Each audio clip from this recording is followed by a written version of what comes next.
Hey there guys, welcome back to episode 36 of the Colognes Chronicles.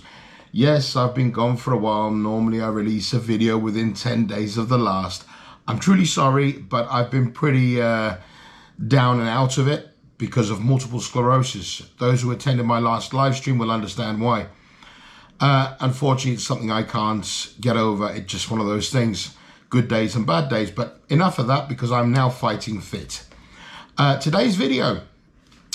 Top 10 items to take to the Philippines that I would take to the Philippines, okay? Why am I still doing these videos? Well, quite simply, things are changing for the better. At the end of the video, I'll explain why. To all my new subscribers, thank you for joining. I hope these videos help you in some way, and please keep attending my live streams. Really did enjoy the new perspectives coming in. It's good to see. So, without further ado, and please stand by, I'll be right with you.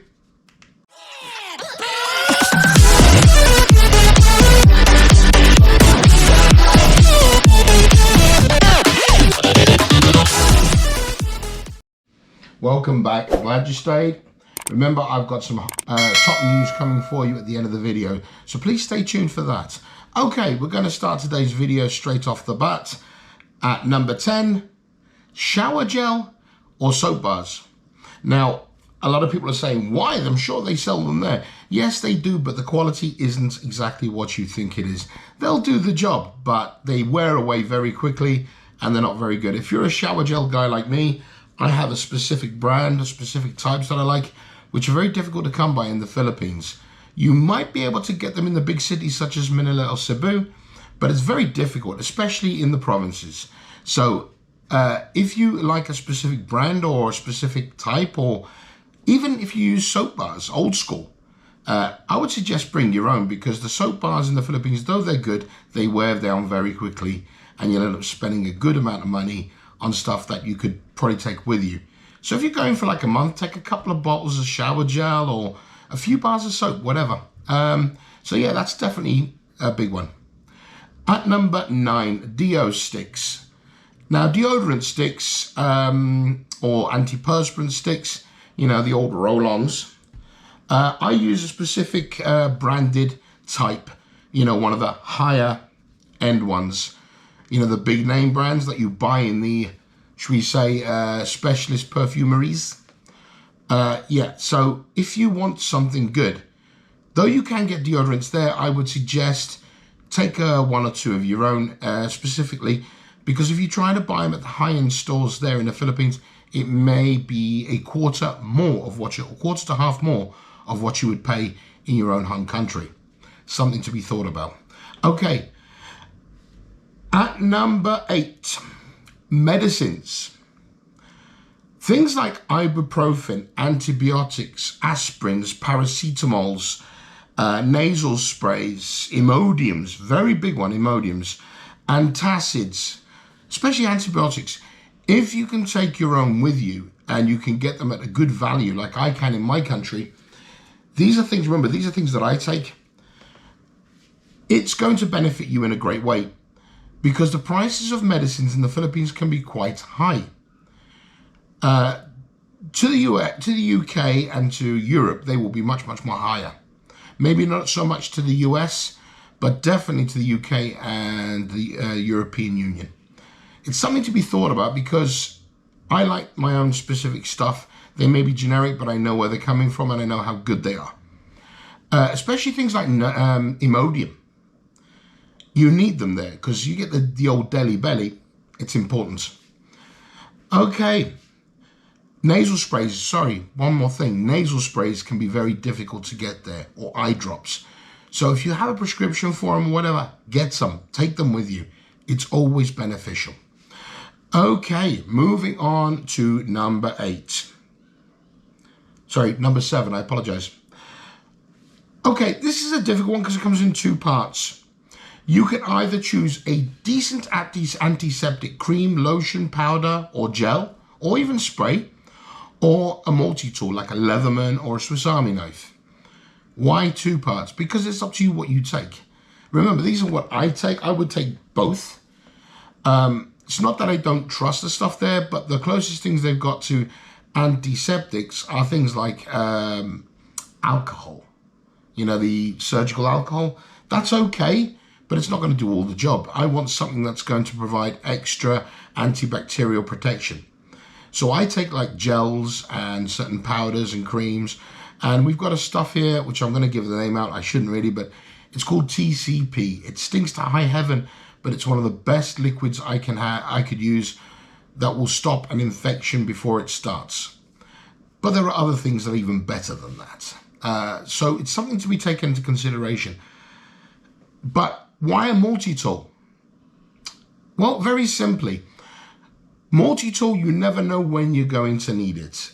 I've always carried one in my hold luggage, and obviously I use it when I'm in the Philippines, like a Swiss Army knife or something. You know, most handymen, we would carry them with us anyway. It's one of those things, and it's always useful because you never know. You really do never know. Okay, going on to number 6. Colognes, or what you call aftershaves, or men's perfume, whatever you want to call it. If you're like me and you use the higher quality brands, such as the name brands, you're going to find that they're much more expensive in the Philippines, especially in places like Manila or Cebu. If you go into your provinces, they're going to be more expensive, or you're going to get the fake ones. I would suggest taking 1 or 2 bottles with you so you don't have to worry about the price difference. Take your own, it's much easier. Most of us do anyway, and I know this is just standard, but remember, these are my top 10. Okay. We are going down to number 5. We've got, what I like to do is I like to carry a secondary wallet, okay? What I like to call a throwaway wallet. A throwaway wallet is basically a wallet I carry as backup. What I normally do is I separate my cards from my cash. And if I'm in a big city or I'm in somewhere where I know that there might be pickpockets or there might be dodgy individuals, I will carry my wallets and money in different ways. Normally my secondary wallet is the main wallet that I will use when I'm going shopping or whatever. So I will keep a minimum amount in there, such as say $50, £35, 40 euros, etc., etc. I won't keep more than that because I can easily afford to lose that if it's necessary. I mean, I prefer not to. Nobody would. But if I get jumped or if I get and they grab the wallet and they run, it's one of those things that I like to do. And the rest of the money, the bulk of my money, I will secrete in either money belts or secrete it on my person somewhere. And especially my cards, I keep them separate. Okay? You know, you're smart people. I don't need to tell you where to put them. But that's what I would do. And that's what I've done. I've actually seen robberies there in Manila, in one of the rougher parts of Manila. And it wasn't pretty. I'll have to go through that one day with you. But it all came out successful in the end. Okay. Where were we? 4, I think. Yeah, at number 4. I would take a US, UK, or EU SIM card for your phones. I would go to a specific company that you're dealing with, and I would ask them about usability within the Philippines. Remember, even if you don't use your SIM or your SIM can't be accessed, you can still access online. You don't need the SIM to do that. The SIM is just there to prove that you have a SIM in the card, in the phone. You can still use your phone online, maybe not for calls so much, but you can use WhatsApp or what these other, Viber or these other things. So you don't really need an actionable SIM card so long as it's there in your phone. But you can always ask at your local operator to see if they can organize you a plan for when you go abroad. There are ways of doing it where your cost will be the same as if you're in the US or the UK or whatever, like a roaming thing. But you can always use your phone online. You can use Wi-Fi, so you don't really need your 4G, your 3G, your 5G, whatever. I mean, I know because I've done it myself, but I always try to take, I usually have two phones. One is my main phone, which I use for my usual stuff, which has my local SIM card in. And I have a secondary phone, which will either have a Philippine SIM in, or it will have a international SIM, or one from a big company that works in all areas. So yeah, that's always advisable. Okay, if you're a person like me who, for reading and for TV and that, you need eyeglasses, spectacles, whatever you want to call them, I would carry my prescription with me, or take a photograph of it and leave it on your phone. You know, get yourself checked just before you go to the Philippines, an optician or whatever. Get a prescription written up and keep it on your phone and make sure it's there with you. Because if you lose your glasses, or you don't have a second pair with you, or they break or whatever, the opticians there are very good, and they will respond to the prescriptions and do them quite quickly. Okay, I've not actually been in that situation, but I have had glasses which have gone, though the lenses have been fine, the frame has gone to crap for whatever reason. I think I squashed them or whatever.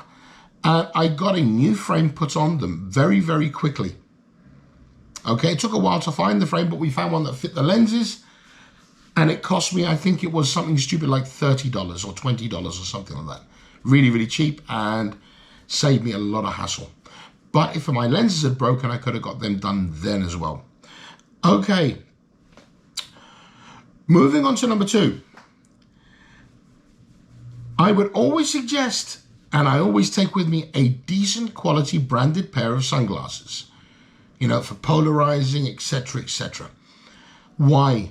You can buy some cheap ones there, some cheap knockoffs. They're going to mess up with your eyes. And your eyes are something you want to protect, especially from the sun. The ultraviolet rays of the sun will screw up your eyes.